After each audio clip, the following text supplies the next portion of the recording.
मी रे, मी काय म्हणतो, आता विवा मॅट्रिक पास होईल तेव्हा त्याचं लगीन करून द्यावं म्हणतो. दादा अगदी माझ्या मनातलं बोलला. आणि मी रे, अगं त्याच्या डोळ्यामध्ये अगदी वेगळी चमक दिसते बघ. त्याचं ते काही ओरच आहे. उद्धार करील आपल्या घराण्याचा आणि या समाजाचा पण. अभ्यास करायला लागला की अगदी देहभान विसरून जातो. तासन तास पुस्तक वाचल्याखेरीज तो उठतच नाही. अगदी पुस्तकात तल्लीन होऊन जातो. खरं हा होव सुजान. म्हणूनच मी म्हणतो, एवढी घाई करू नका लग्न स्थळवाय म्हणे. मग आजच जाऊन ठरवून ये दादा. तरुण नाम महापुण्य. बरं मी रे निघालो. का हो, का हो, आज खूप खुशीत दिसताय. काही गोड बातमी दिसते. रामीचे काकू, तू ऐकशील तर अगदी विश्वासच बसणार नाही तर. अशी काय नवलाची बात आहे, सांगा बरं. अगो, आपल्या राणीचं भाग्य लई मोठं आहे. तुला माहित आहे काय ती?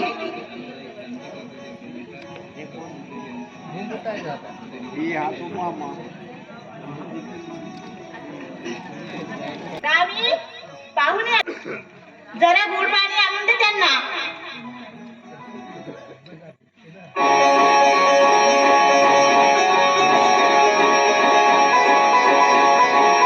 रमा तर मुळीच शिकली नाही. लहानपणीच मायबाप वारले. अनाथ पोर आहे ती. लहान भावंडाचा तीच सांभाळ करत होती. मायबाप मेल्यावर सुभेदार साहेब, सुपारी घेऊन घ्या.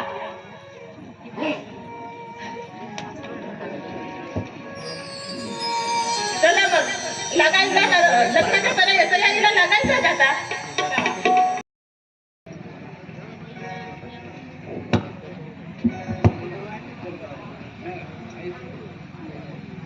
रामीजी काकू, रामीला घेऊन या बरं.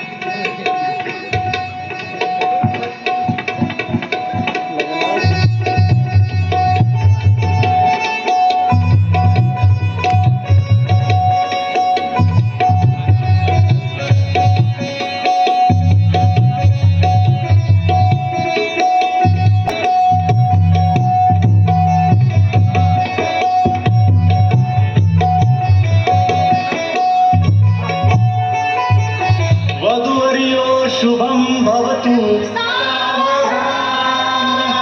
झाले सज्जची हे वधूवर आता. लग्नासया मंडपी आला सर्व समाज मोह धरुणी. करते पुढारी तपी देशाच्या घटका तुला स्मरण हे. देतात उत्साहुनी घेई नित्य व्रता सुकीर्ती करण्या. होई गृहस्थाश्रमी राष्ट्राच्या सुख सोयीला मदतही. कार्यार्थ आली तुला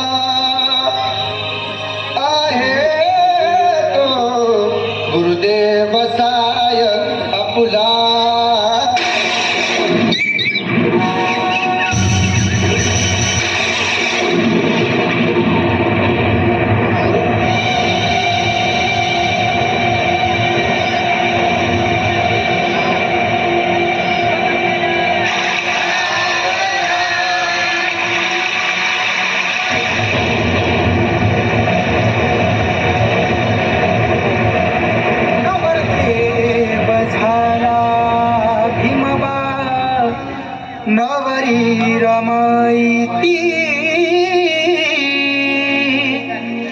आणि हसली तेव्हा आद्यमी रमाईती नवरदेव झाला भीमबा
उत्सवाचा नायक भीमराव.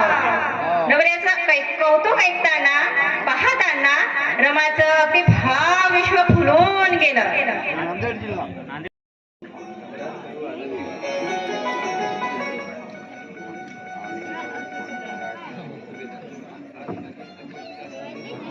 आज माझी तपस्या सफल झाली.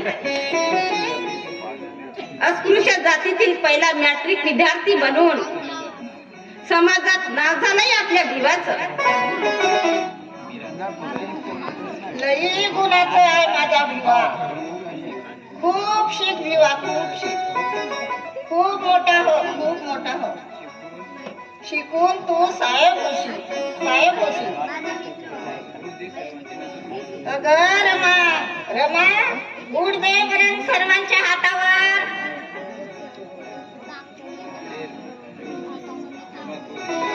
रमा गुड दे सर्वांच्या हातावर.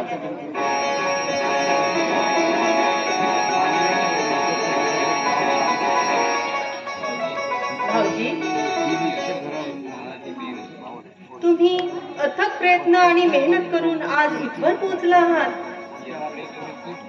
यापुढेही तुम्ही खूप शिकावं आणि खूप विद्या संपादन करावी अशी आमची इच्छा आहे.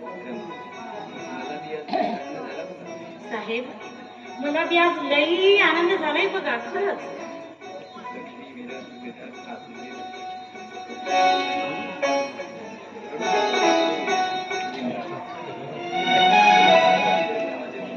तुला काय वाटते रमा माझ्याबद्दल?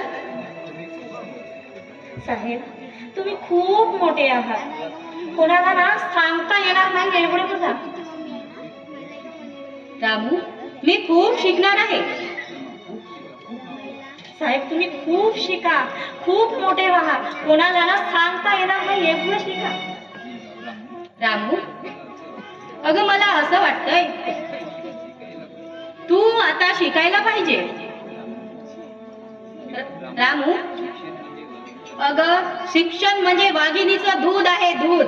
आणि जो व्यक्ती प्राशन करेल तो गुरगुरल्याशिवाय राहणार नाही.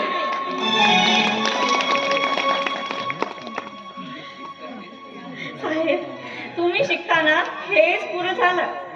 आणखी मी वेगळं काय शिकायचं? तसं नव्हे रमा. अगं घरची बाई ही शिकलीच पाहिजे. तिला लिहिता वाचता आलंच पाहिजे. तिने मोठमोठे ग्रंथ वाचले पाहिजे. तुम्ही इतके ग्रंथ वाचलात, आणखी मी वाचले तर काय फरक पडणार आहे? रामू, जिच्या हाती पाडण्याची दोरी ती जगाला उद्धारी असे आपण म्हणतो. पण मी म्हणेन जिच्या हाती शिक्षणाची दोरी ती जगाला उद्धारी. कारण ही स्त्री पाडण्याच्या अचूक दिशेला धोका देऊ शकते. बरं, मी शिकायला तयार आहे, पण मी कुठं बाहेर जाणार नाही शिकायला. आणि तुम्हीच मला शिकवाल ना? रामू, ठरलं तर मग मीच तुला शिकवेन. सावित्रीबाईंना ज्योतिबानी शिकवलं तसं मी तुला शिकवेन. आपला समाज शहाणा व्हायचा असेल तर, आणि त्यावरचा एकमेव उपाय म्हणजे शिक्षण,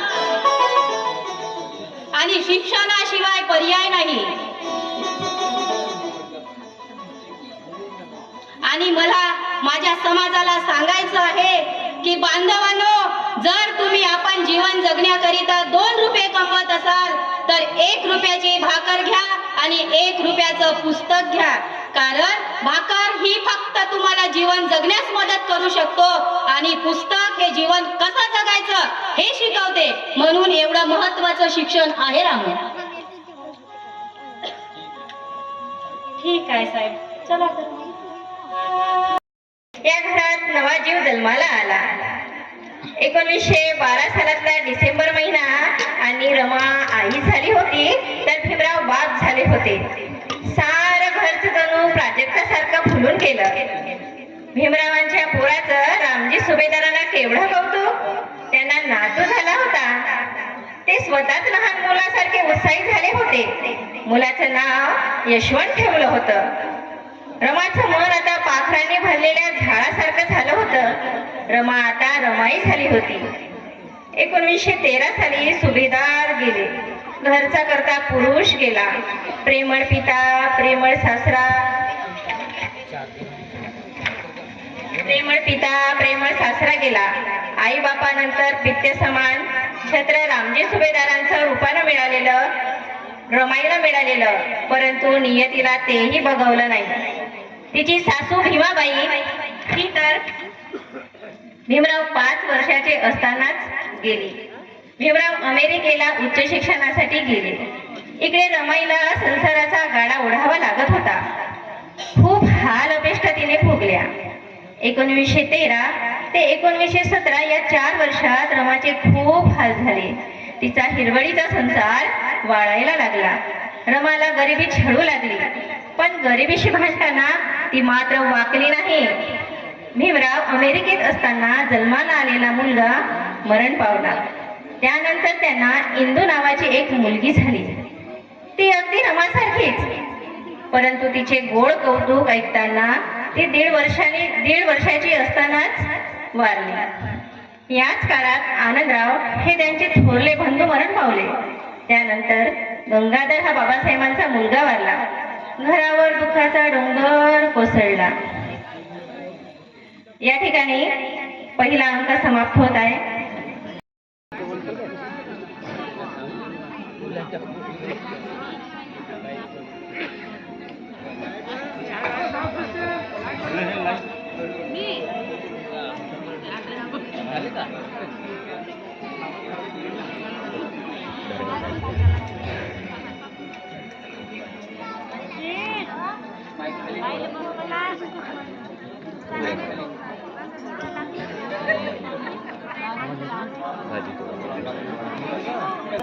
दिवस काढतेस, कधी अर्धपोटी राहतेस, अरे दिसत नाहीये तर कधी एका सांजेला जेवत सुद्धा नाहीस. जाऊबाई साहेब तिकडे परदेशात शिक्षण घेण्यासाठी गेले आणि ते सुखी राहावं, त्यांच्या शिक्षणात यश मिळावं, कोणतं संकट येऊ नये म्हणून मी दर पौर्णिमेला आणि शनिवारी उपवास करते होते. वेडीची खडी रवा तू. यामुळे तुझी तब्येत बघ कशी खालावत चालली. जाऊबाई आमच्या साहेबांनी किती कष्ट पडत असतील आणि ते काय खात पित असतील, त्यांची तब्येत कशी असेल. रात्रंदिवस अभ्यास करून थकल्यावर त्यांची काळजी घ्यायला कोण असेल तिकडे.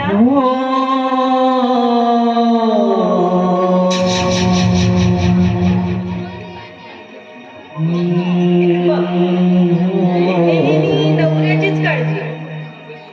अगं स्वतःची काळजी घे तरी. कोवऱ्या थापतेस, डोक्यावर सरपणाची मोडी आणतेस, एवढ्या मोठ्या बॅरिस्टरची बायको करतेस. म्हणूनच ती लोक माझ्या साहेबांनी नावं बोट ठेवू नये म्हणून मी पहाटेलाच उठते, कोवऱ्या थापते आणि सांच्याला अंधार पडल्यानंतर मोळी आणते जाऊ.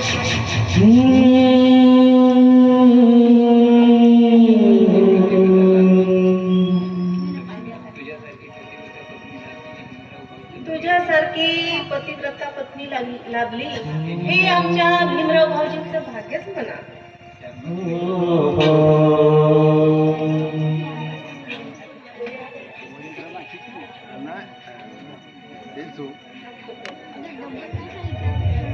बाहेर तर घेऊ दे.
अरे अरे अरे काय ही बाई, या महिलेच्या अंगावर भूलभर तरी सोनं देखील नाही. नवरा बोले बॅरिस्टर, सुटा बुटाच राहतो. बायको अगदीच लगेची पार्वती, दिसायला दल्लुकड देखील नाही. नाहीतर काय, माझा नवरा नुसता ऑफिसात कारकून आहे, पण अंगावर 9 तोळ्याचं दागिनं. परवाच 2.5 तोळ्याचं डोरलं, ते बी सोन्याचं घेतलं. नवऱ्याचं मुडी हिच्यावर काही प्रेमच नाही. काय करायचं असं मेलं शिक्षण. बायको शेण थापायला जाते आणि नवरा म्हणे बॅरिस्टर, नुसता बायकोच्या जीवाले वनवास. नाहीतर असं दुसरीच कुणी बघितली असेल तिकडे परदेशात. खबरदार खबरदार असं बोलला तर. अगं माझं साहेब माझ्या कुंकवाचा धनी तसा नाही, तो इतरांच्या नवऱ्यासारखा नाही. अगं माझ्या खेरीज कुणाला ठाव असणार नाही. मीच ओळखते त्यांचं शील चारित्र्य, मीच ओळखते. अगं माझं साहेब म्हणजे जातीयतेवर तुटून पडणारा शिरोमणी, महान पंडित, जागतिक विद्वानांचा शिरोमणी, प्रज्ञावंत, निष्ठावंत आणि धगधगत्या विचारांचा महामेरू म्हणजे माझा साहेब. तुम्हाला काय करणार का ते? तुम्हाला काय करणार ते? काय करणार तुम्हाला?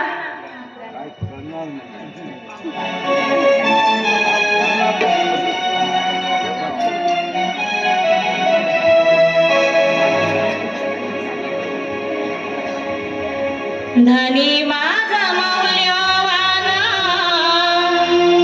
पिवळ्या सोन्याहून,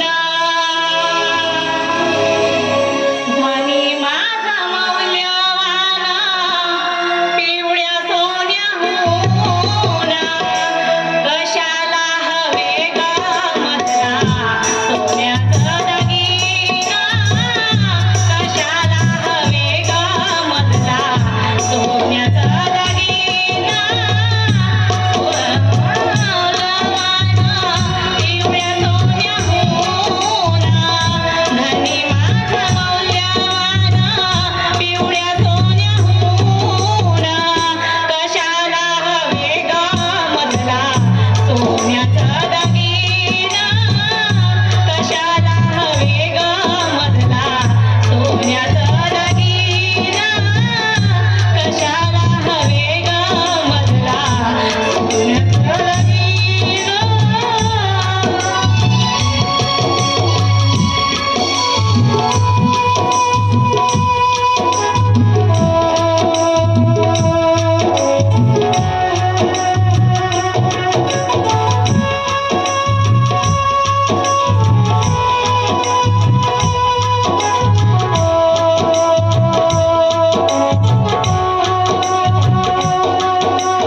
बॅरिस्टर भीमराव आंबेडकरांचा,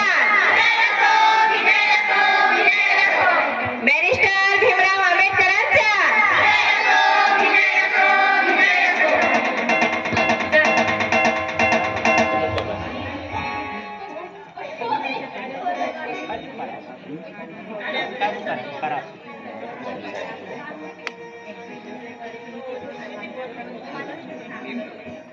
रामू, अगं मी बॅरिस्टर झालोय आणि सोबतच मला अर्थशास्त्रामध्ये डॉक्टर ऑफ सायन्स ही सर्वोच्च पदवी मिळालेली आहे. साहेब, अहो तुम्ही खूप शिकून विद्वान झाले बघा, आणि तुम्ही या अस्पृश्य समाजाचा उद्धार करावा. रामू, अगं मी विलयतेत शिकत असलो तरी मला तुझीच काळजी वाटायची, कारण तुला एकटीलाच माझ्या संसाराचा गाडा चालवावा लागत होता. खूप कष्ट सोसलेस तू, आणि मी तिकडे विद्येची आराधना करीत होतो. परंतु तुझीही इकडे गरिबीच्या संसारामध्ये सतत होडपण चाललेली होती, आणि ती मला माझ्या सहकार्याने पत्रात कळवली होती. अगं माझ्यासोबत एका अग्नीसोबत तू साथ केलीस बघ, तेव्हा त्याचे 10 चटके तुला सहन करावे लागले, याची मला जाणीव आहे रामू. मी मात्र भाग्यवान आहे. माझा पती किती प्रेमळ आहे हा? आणि ते दारूला स्पर्श सुद्धा करीत नाही. नाहीतर मी आमच्या या शेजारच्या स्त्रियांना त्यांचे नवरे कसे रोज दारू पिऊन बदलतात ना, हे मी रोजच बघते बघा. आणि या दारुड्यांचा बंदोबस्त करण्यासाठी तुम्ही एखादं आंदोलन का बरं करीत नाही हा? अशा नवऱ्यांना बायकाने घरातच ठेवू नये. या अडाणी गरीब बिचाऱ्या बायकांना इतकी हिंमत आहे का? आणि नवऱ्यानं घराबाहेर काढलं तर त्या जातील कुठं बिचाऱ्या? आणि माहेरची माणसं देखील अशा स्त्रीला थाराच देत नाही. आणि म्हणूनच हे जसा नवऱ्यांच्या बाबतीत आहे तसं भावांच्या आणि मुलांच्याही बाबतीत आहे. जे दारुडे भाऊ असतात त्यांना बहिणीने घरात थारा देऊ नये, आणि जे दारुडे नवरे असतात त्यांना बायकांनी तर घरातच घेऊ नये.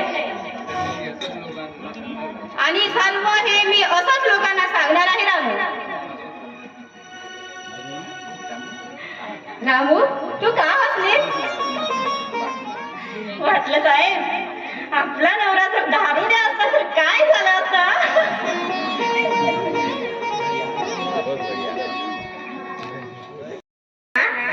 एकदा बाबासाहेब एका कॉफी हाऊस मध्ये बसून अभ्यास करीत होते. त्यांच्या समोर पुस्तकांचा ढीग आणि नोट्स आणि पूर्ण एकाग्रता होती. त्याच वेळी एक इंग्रज स्त्री त्यांच्या टेबलाजवळ आली. तिने बाबासाहेबांकडे पाहिले आणि त्यांच्या अभ्यासातील एकाग्रता पाहून ती प्रभावित झाली. ती नम्रपणे म्हणाली, may I join you for coffee? बाबासाहेबांनी शांतपणे उत्तर दिले, हो, पण मी सध्या माझ्या अभ्यासात व्यस्त आहे.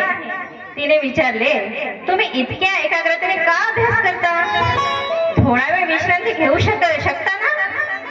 त्यावर बाबासाहेबांनी अत्यंत ठाम शब्दात उत्तर दिले, मी इथे फक्त माझ्या वैयक्तिक प्रगतीसाठी नाही तर माझ्या समाजाच्या उद्धारासाठी आलो आहे. माझा प्रत्येक क्षण मला त्यासाठी वापरायचा आहे. हे ऐकून ती स्त्री खूप प्रभावित झाली. तिला जाणवले की हा माणूस केवळ स्वतःसाठी नव्हे तर लाखो लोकांच्या भविष्यासाठी मेहनत करीत आहे. त्यावेळी बाबासाहेबांना वाटते की लंडन मध्ये किती मान सन्मान मिळतो, इथे कुठलाही भेदभाव चालत नाही, आणि माझ्या देशातल्या माणसांना माणसासारखे वागता येत नाही, आणि हाच भेदभाव मला नाहीसा करायचा आहे. हा विचार त्यांच्या मनात येतो. आणि तिकडे शिकत असताना साहेबांकडे पैसे राहत नव्हते. त्यावेळेस रमाई इकडे पैसे जमा करून शिकण्याकरिता पाठवित असते. त्यांना जेव्हा परत यायचे असते त्यावेळेस साहेबांनी घरमालकीनला किराया देतात. तेव्हा घरमालकीन म्हणते, आंबेडकर तुमच्याकडे तर पैसे नाहीत. तेव्हा साहेब सांगतात की माझ्या रामून पाठविले असं सांगून ते लंडनहून भारतात परत यायला निघतात.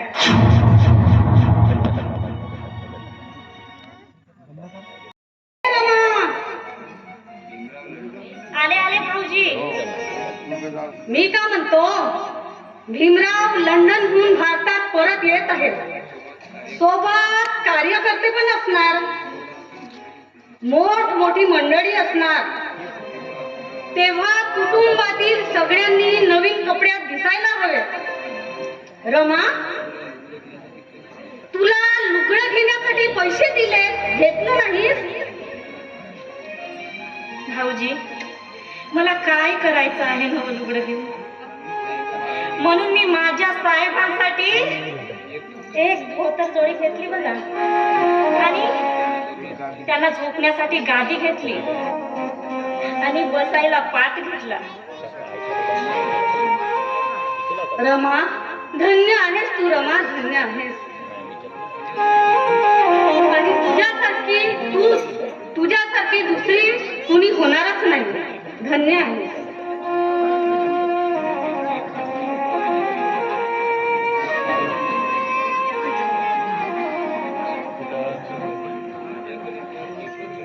माझ्याकडे तर एकच लुगडं आहे, आणि तेही फाटकं.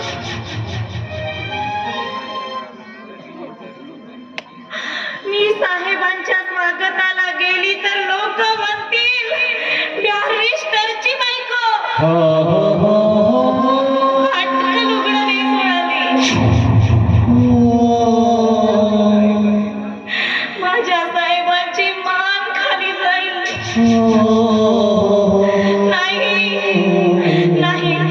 नाही, माझ्याकडून असं घडणार नाही.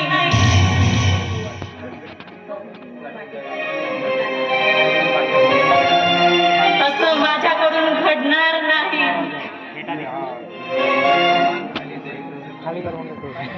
साहेबांची माझ्या मान खाली जाईल असं काहीही घडणार नाही. वाटे जावे धन्याच्या स्वागताला, वाटे जावे धन्याच्या स्वागताला. साडी नाही चांगली रे तया, साडी नाही चांगली रे तयाला. वाटे जावे धन्याच्या स्वागताला, वाटे जावे धन्याच्या स्वागताला.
माझ्या साहेबांना जरीचा पटका दिला होता सत्कारामध्ये ना.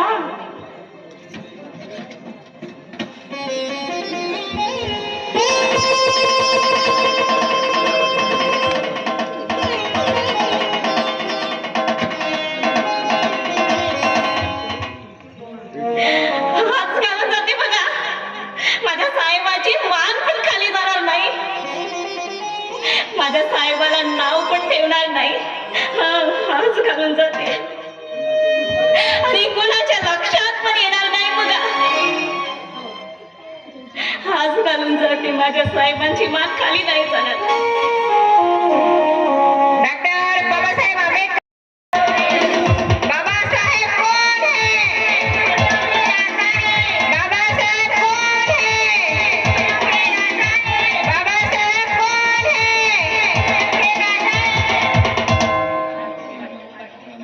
रामू,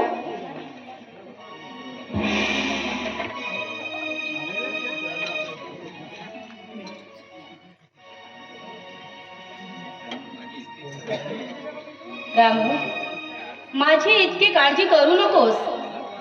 अगं मला काही होणार नाही बघ. अगं तू जेवण नीट घेत चल आणि औषध वेळच्या वेळी घेत जा. माझी काळजी करण्यापेक्षा तू स्वतःची काळजी घेत जा रामू. साहेब, हो तुम्ही बाहेर गेला की ना मला चैनच नसते हो. आणि माझ्या आयुष्यामध्ये दुसरं काय आहे तुमच्याशिवाय? वराडे, हो वराडे, इकडे या बरा. हॅलो साहेब. बोला. रामूला बरं नाही आणि तिची प्रकृती जरा नीट नाही. तिला तुम्ही धारवडला घेऊन जाल. तिथली हवा पाणी उत्तम आहे. तिथे माझ्या रामूला बरं वाटेल. जी साहेब. चला.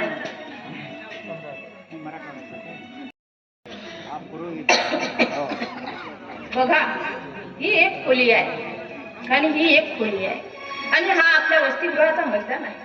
छान. वराळे, वसतिगृहाचे स्वयंपाकघर आज शांत आहे. धान्य नाही, भाजीपाला, तेल मीठ काही नाही. असं का हो वराडे? आई साहेब, वसतिगृहाची ग्रँड अजून आली नाही. मागची बाकी थकल्यानं दुकानदार उधार द्यायला तयार नाही. बघू आई साहेब, काहीतरी तडजोड करावीच लागेल. मग मुलांना उपाशी ठेवणार का? नाही वराडे, मुलं उपाशी राहता कामा नये. आणि भूक काय असते ते मलाच माहित आहे.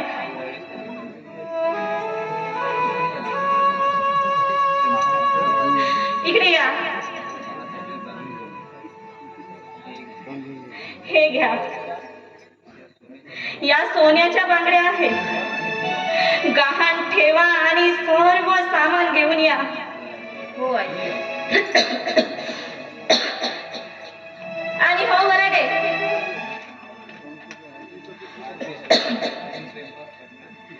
आज मी स्वतःच्या हाताने स्वयंपाक करून मुलांना जेव घालणार आहे.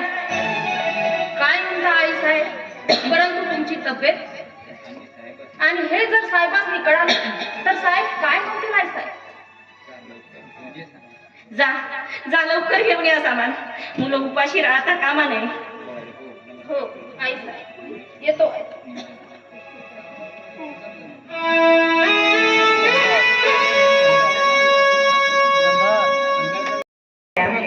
अनेक नामवंत डॉक्टरांची औषध त्यांना चालू केली. सतत 4 महिने त्या अंथरुणावर खिळून होत्या.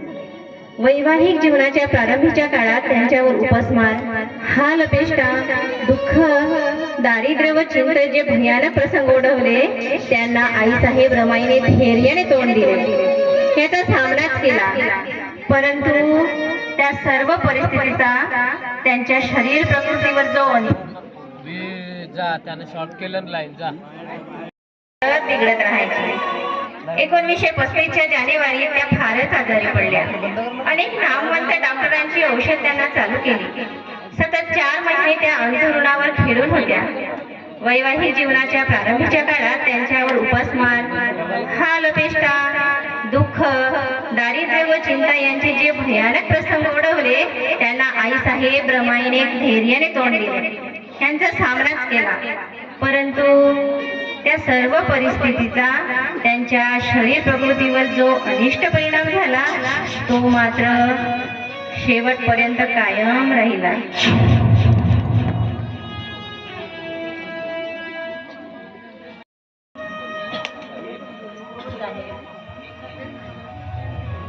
काय म्हणते? बोल रामू. साहेब, माझी एक इच्छा आहे बघा. पंढरपूरला विठोबारायाचं दर्शन घ्यायची. रामू, अगं खालच्या जातीच्या लोकांना पांडुरंग दर्शन देत नाही. 700 वर्षापूर्वी ते चोका मेळालाही घेता आले नाही. जो देव भक्तांना दर्शन देत नाही आणि त्या देवाकडे जायचं कशाला? मग तुम्ही नाशिकला काळाराम मंदिराचा सत्याग्रह का केला? देवाचं दर्शन घेण्यासाठी नव्हता तो सत्याग्रह रामू. आपण हिंदू आहोत तर हिंदूंना मिळणारे हक्क आपल्याला का मिळत नाही? आणि आमचा लढा त्या हक्कासाठी होता.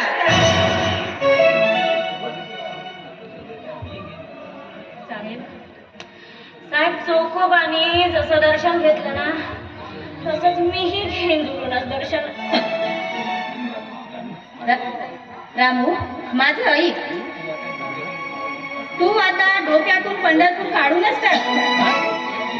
जिथे बळवे, पंडे, पुजारी अस्पृश्यांना दर्शन घेऊ देत नाही आणि त्याला पांडुरंगही काही करू शकत नाही, त्यापेक्षा आपण एक नवीन पंढरपूर निर्माण करूया.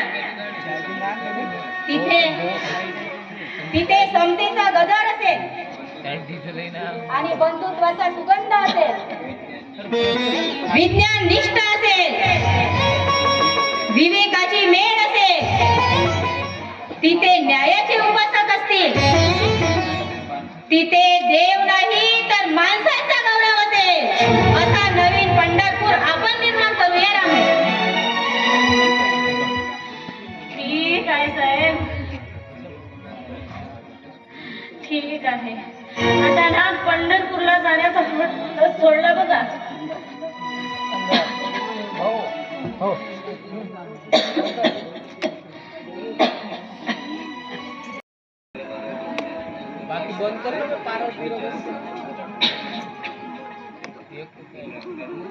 रामू, उठ रामू, उठ.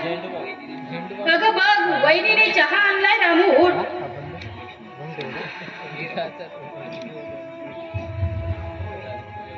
रमा, ए रमा, अगं उठ.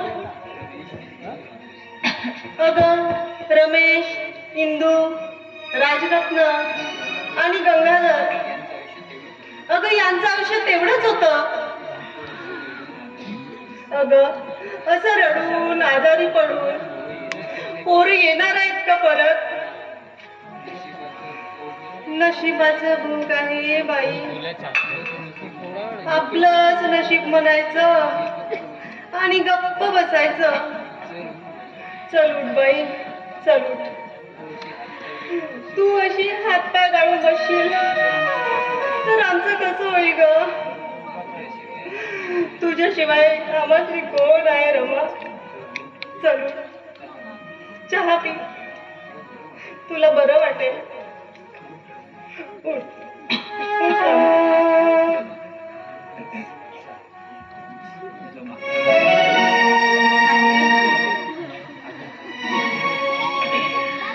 साहेब, आता माझी एकच इच्छा आहे. मला ना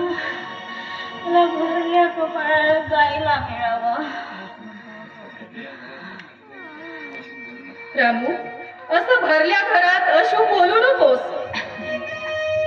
रमा,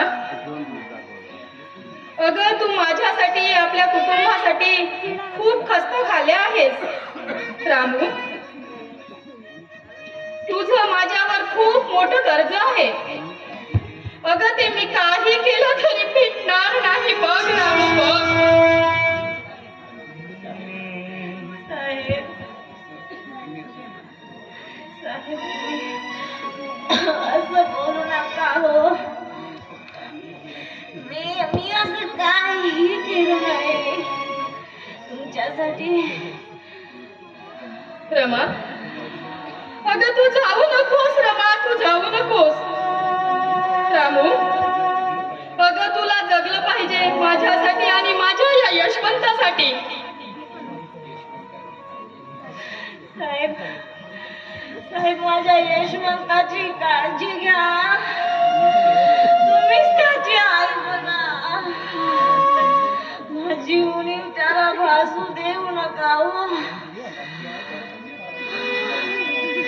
आता तेवढाच आपल्या काळजाचा तुकडा उरलाय. बाकी तर सारी जुळली बघा. आता आपल्या मंदिराचा एकच दिवा उरलाय बघा.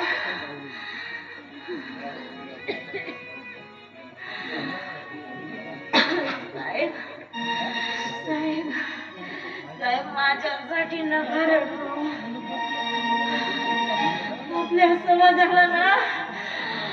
आपल्या समाजाला तुमची खूप गरज आहे बघा. माझ्यापेक्षाही जास्त गरज आहे. माझी तुमच्याकडे काही तक्रार नाही बघा.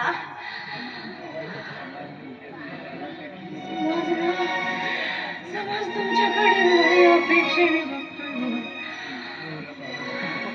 तुला बरं वाटेल रामू. अगं माझ्यासाठी आणि ह्या आपल्या यशवंतासाठी तुला जगावं लागेल रामू. तुला जगावं लागेल. रामू, मन खंबीर ठेव. अजूनही तू मरणावर मात करू शकतेस. साहेब, साहेब, माझ्या यशवंताची काळजी घ्या. स्वतःची काळजी घ्या. रडू नका.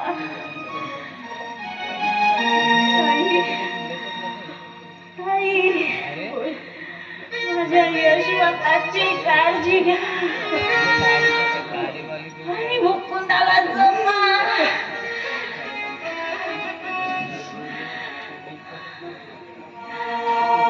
साहेब, साहेब,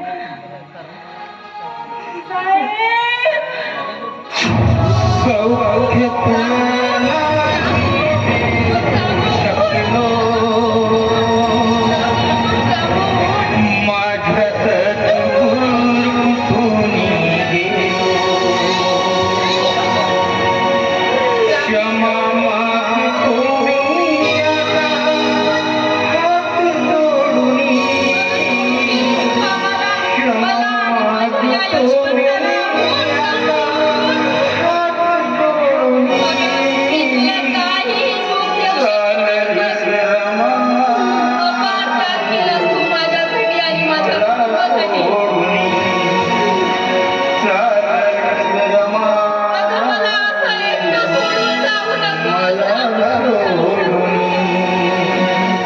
जन्माची तोड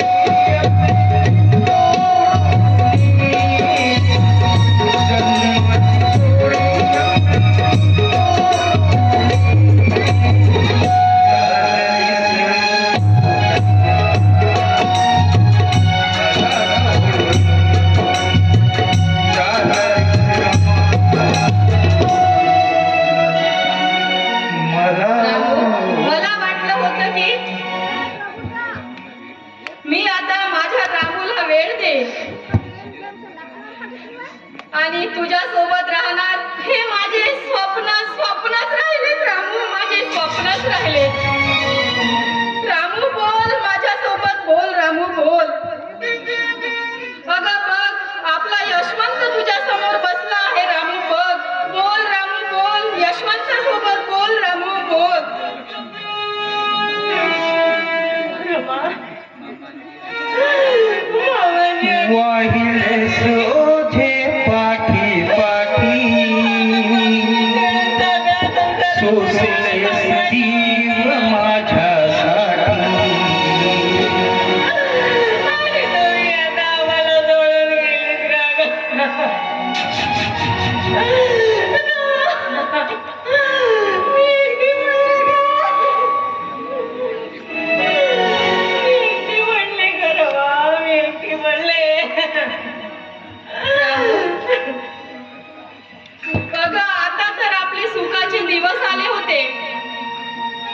गरिबीच्या बिकट परिस्थितीत तू मला साथ दिलीस आणि असं या निराधार करून मला सोडून गेलीस रामू, मला सोडून गेलीस.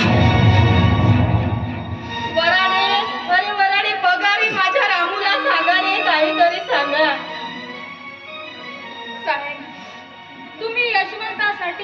तुम्हाला यशवंतासाठी आणि या संपूर्ण शोषित पीडित समाजासाठी जगायचं आहे साहेब. धीर धरा साहेब, धीर धरा. साहेब, तुम्ही फक्त यशवंताचेच नाही तर या संपूर्ण बहुजन समाजाचे बाप आहात साहेब, बाप आहात. हो वराडे हो. अरे मी जसा माझ्या या शोषित पीडित समाजाचा बाप झालो रे, तशी माझी रामू आई झाली रे, आई. आणि आता या समाजाला आणि मला सोडून चालली रे, मला सोडून चालली. आई विना पोरका झाला रे हा समाज, आई विना पोरका झालाय. माझ्या रामूने खूप त्याग केला रे, खूप त्याग केला.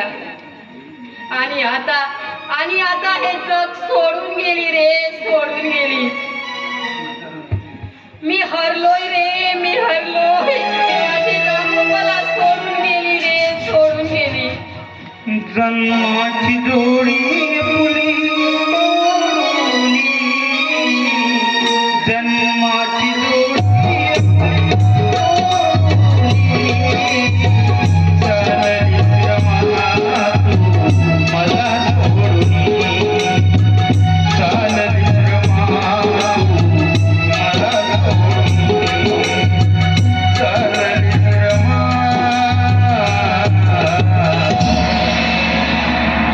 मला सोडून.